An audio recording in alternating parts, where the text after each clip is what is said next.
Olá a todos, estamos na continuação das aulas de mineralogia aplicada, né, sobre as propriedades físicas dos minerais, né. Continuando as propriedades físicas, sobre principalmente a identificação mineralógica dos minerais, né. Outra característica bem marcante dos minerais é o brilho, né? O que é o brilho do mineral? O brilho, ele vai ser a aparência do mineral na luz refletida, né? Então, quando você joga uma luz refletida no mineral, ele vai ter um brilho característico. Cada mineral vai ter um brilho característico. Essa é uma outra propriedade diagnóstica que podemos observar em campo dos minerais, dos diferentes tipos de minerais. Então, o brilho vai ser uma classificação ampla, né? E ele pode ser dividido em dois tipos, que é o brilho metálico e não metálico, né? Com uma categoria submetálico. Mas principalmente nós vamos ter esses dois tipos, que é o metálico e o não metálico, né? Então, os termos geralmente utilizados para descrever o brilho dos minerais são, né, metálico.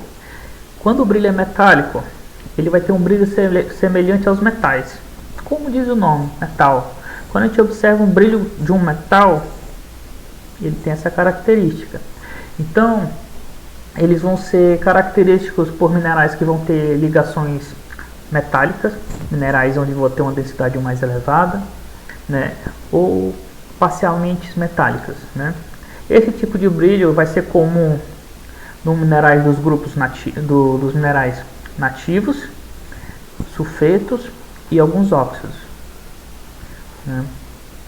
Então, a pirita é um sulfeto de ferro. Então, a pirita ela tem essa característica, esse brilho metálico, né? Cobre. O cobre também vai ter. O cobre, ele é um mineral nativo de um único elemento, como o ouro, a prata, a platina, o paládio, né, dentre outros minerais que tem apenas um elemento como a sua base. É um mineral nativo, né? Então o cobre ele é composto por ligações metálicas de cobre, né, do qual dá essa característica metálica a ele, né? E alguns minerais não metálicos, né, eles não possuem a aparência de metal. Então esses minerais eles vão ser dominados por ligações do tipo iônicas e covalentes, né? Então esses minerais vão ter uma série de termos que são utilizados para descrever esses brilhos não metálicos. Dentre esses termos nós vamos ter, né, o vítreo, né, o brilho vítreo. Então esse brilho vítreo, como o próprio nome diz, ele vai brilhar como um vidro, né? Um dos minerais típicos desse tipo de brilho é o quartzo, né? Então o quartzo ele tem esse tipo de brilho, né, vítreo. Outro tipo de brilho seria o brilho do tipo resinoso, né? É semelhante a uma resina, a uma seiva de uma árvore, algo assim do tipo, né? Como nós observamos aqui na carnalita. A carnalita ela é um mineral de cloreto de magnésio e potássio hidratado, né? Então ela tem esse brilho resinoso, né, diferente do brilho do quartzo. Outro mineral que também vão ter propriedade diferente, vão ter brilho diferente, é o brilho do tipo nacarado, né? Ele é um brilho semelhante ao de pérola, né? Normalmente é melhor observado nos planos de clivagem. Os brilhos, tem minerais que a gente vai conseguir observar na cara o tipo de brilho dele. Outros a gente vai ter que observar melhor nos planos de clivagem, nos planos de fratura, né? Onde a gente vai ter um brilho mais característico desse mineral. Então, a dolomita ela é um carbonato, né, de magnésio e cálcio.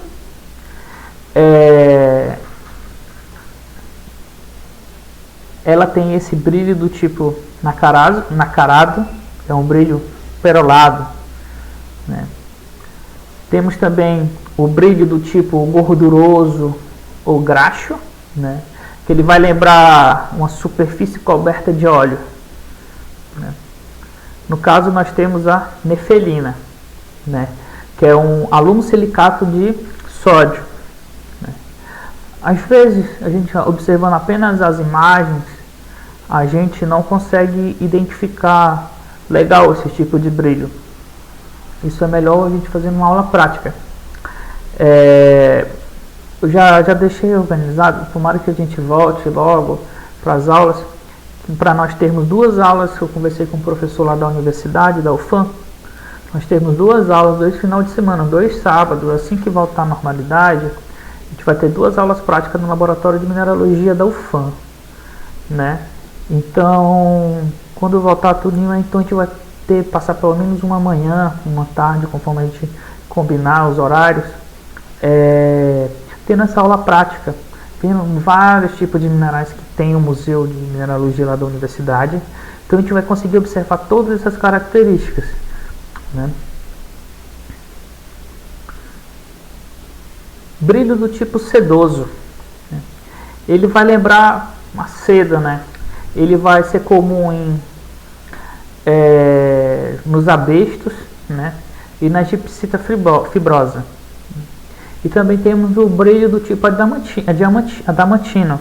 Esse brilho do tipo adamantino, ele é característico do diamante, né? Só que tem alguns outros minerais que tem essa característica desse brilho adamantino, né? Um dos minerais característicos também desse tipo de brilho são os minerais transparentes de chumbo, né?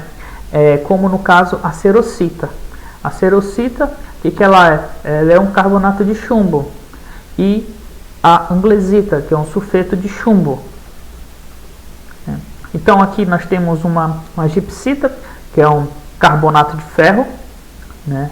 Então essa gipsita, ela tem esse brilho característico sedoso, né? A gente observa, parece uma seda. Quando a gente pega ele, parece um brilho de uma seda. Já a cerocita, ela tem esse brilho adamantino, é um brilho bem propício. Quando você coloca ele no sol, ele brilha forte, que nem o diamante. Então são características desses tipos de minerais. Então é aquilo que a gente vem conversando. Cada mineral vai ter uma característica. Se a gente conseguir entender essas características, essas propriedades desses minerais, a gente vai ter uma facilidade na identificação deles quando a gente tiver com esses minerais em mãos. Então a gente tem que entender um pouco de cada característica, de cada propriedade desses minerais, né? E a cor. A cor é uma propriedade bem diagnóstica de alguns minerais, né? Então ela é provavelmente a primeira propriedade física que a gente vai conseguir observar. Quando a gente pega um mineral, a primeira coisa que a gente vai conseguir ver nele praticamente vai ser a coloração desse mineral. Lembrando que tem alguns minerais que vão ter várias tonalidades, várias cores diferentes. Então a gente também tem que ter isso em mente. Aí quando isso ocorrer, a gente vai se basear nas outras propriedades para fazer a identificação desse mineral, né? Porque você pode ter, por exemplo, uma turmalina. A turmalina, você tem turmalina negra, turmalina verde, turmalina azul, turmalina de várias cores. Então alguns vão ser propriedade diagnóstica, você vai bater o olho, ver a cor e vai dizer que é aquele mineral. Outras não, a gente tem que fazer aquele conjunto de propriedades para poder identificar. Então, como ele diz aqui, o que o nosso cérebro identifica como cor vai ser, na verdade, é o resultado da absorção seletiva de determinados comprimentos de onda, né, que atravessam o mineral. Todos os objetos que a gente enxerga e consegue visualizar, eles têm um comprimento de onda específico. Então, esse tipo de comprimento de onda que vai dizer a tonalidade daquele objeto, aquilo que a gente consegue observar no olho nu, né? Então, esses comprimentos de ondas que não são absorvidos tornam-se dominantes no espectro que emerge do mineral. E a combinação deste comprimento de onda é o que vai ser percebido como a cor, né? Então, a origem da cor em minerais está ligada a uma variação na presença de alguns íons, em alguns elementos, né? Especialmente em íons metálicos, né? Como, por exemplo, alguns íons de metais de transição, como titânio, cromo, manganês, ferro, cobalto, desculpem, níquel e cobre. Fenômeno de transição de carga, efeito de radiação ionizante, entre outros, né? Então, essa cor deve ser sempre observada preferencialmente em uma fratura recente do mineral. Por quê? Porque às vezes você observa o mineral externo, porém ele pode ter algumas características de tempo, de desgastamento, uma coisa assim que mude a tonalidade dele, deixa uma tonalidade diferenciada. Então, a gente tem que observar a cor interna realmente. Então, por isso que ele fala que é melhor a gente observar numa fratura recente, onde não teve nenhum tipo de mudança nessa característica, né? Porque um mineral, dependendo do tipo de mineral, ele exposto ao ambiente externo, que é esse ambiente nosso, que é um ambiente oxidante, né, ele pode mudar a tonalização de alguns minerais. Por isso que ele pede para a gente observar na fratura recente, que é a parte mais sã do mineral. Bom, aquilo que eu falei, nós temos minerais que têm vários tipos de tonalidade, como, por exemplo, as turmalinas, onde nós temos turmalina vermelha, turmalina preta, turmalina verde, azul, incolor. Quando é assim, o que vai especificamente identificar vai ser todo o conjunto de propriedades que nós vimos. Então, através disso que a gente vai conseguir dizer que mineral é este, né? Então, por que, professor, que a turmalina ela tem várias cores, várias tonalidades? Porque a turmalina, a fórmula química dela é bem complexa. Então, como ela é uma fórmula química complexa, onde nós temos sódio, cálcio, ferro, magnésio, alumínio, cromo, boro, então, dependendo a mudança química de cada elemento desse, pode dar uma tonalização diferente desse mineral, né? Então, por isso que ela tem essa característica de várias tonalidades. Ela e outros minerais, o próprio diamante. Às vezes, por exemplo, a gente encontra diamante de cores diferentes. Por quê? Porque conseguiu entrar naquela estrutura do carbono algumas inclusões de outros elementos, onde você consegue mudar a tonalidade dele. Isso também diz respeito ao quartzo e outros minerais. Outra característica dos minerais é o traço. O traço ele é definido como a cor do pó do mineral, né? Então, o mineral, por exemplo, ele tem uma tonalidade escura, mas o pó dele, quando você passa na superfície mais dura que aquele mineral, vai ficar um pó, principalmente na porcelana. Então, esse pó vai ser uma tonalidade diferente daquilo que a gente observa na cor. Isso é chamado de traço. Então, A observação do traço do mineral, ela vai ser geralmente feita, no caso, atritando o mineral com a superfície mais dura. A porcelana é um dos casos, né, onde tem uma dureza 7. Já minerais que têm uma dureza maior, você vai ter que procurar uma superfície de dureza maior para tirar esse pó desse mineral. Então, embora a cor de um mineral seja frequentemente variável, o seu traço tende a ser relativamente constante e, portanto, é uma propriedade extremamente útil na identificação de mineral. Aquilo que a gente estava falando da turmalina. A turmalina só vai ter um tipo de traço. Ela tem um traço único, independentemente da cor dela, né? Então ela vai ter um tipo de traço. E alguns minerais também vão ter essa característica. Então, alguns exemplos. Os óxidos de ferro, magnetita, hematita, eles podem ser distinguidos por seu traço preto e avermelhado, respectivamente, né? Então, a gente consegue observar aqui a magnetita. A magnetita, ela tem um traço avermelhado, escuro, com tendências para preto, dependendo do tipo dela. E a hematita, ela vai ter um traço vermelho vivo, né? Então a gente observa assim, a magnetita é preta, ela também tem um traço avermelhado, né? E alguns minerais possuem dureza tão baixa que são capazes de deixar traços em materiais como papel, como é o caso do grafite e da molibdenita.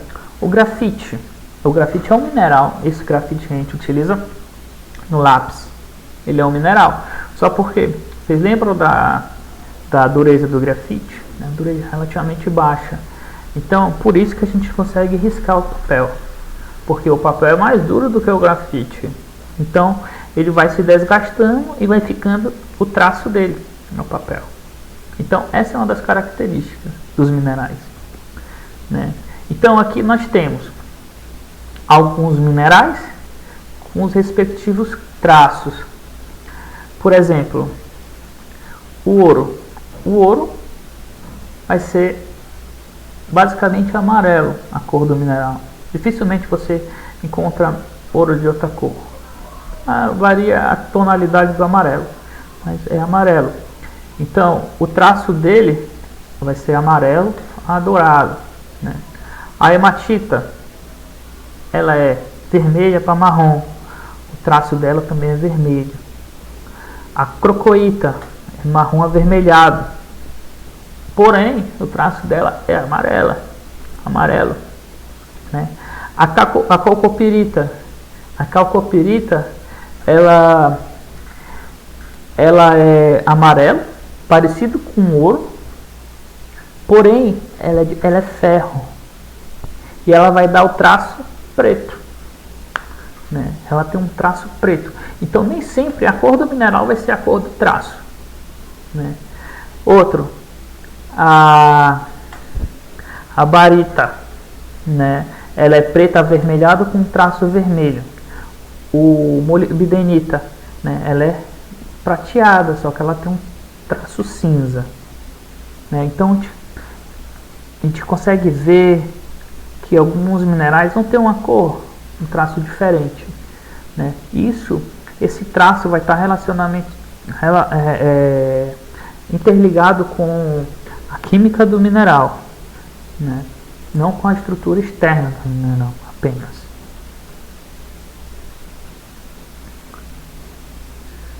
Então, gente, nós terminamos com essa aula todas as características, as propriedades físicas dos minerais, né? Então, com todas essas propriedades que nós vimos até essa aula, a gente consegue tentar identificar um mineral. A gente consegue chegar no campo, entendendo cada propriedade, identificar a maior parte dos minerais, né? Aqueles que a gente não tem certeza, mas a gente já chegar em campo, já vai ter pelo menos uma ideia do que seja. Tem minerais que têm propriedades parecidas realmente, Tem minerais que a gente não vai conseguir identificar exatamente ele, mas se a gente entende das propriedades, a gente já consegue fazer um crivo. Quando a gente for fazer uma busca, a gente não precisa buscar em todos os minerais. A gente conseguindo entender as características, quando a gente for fazer uma busca no banco de dados, a gente já vai conseguir, através dessas propriedades físicas, já ter uma noção do que poderia ser aquele mineral, de qual tipo de mineral é aquele que a gente tá falando, tá bom? Obrigado, até a próxima aula, gente.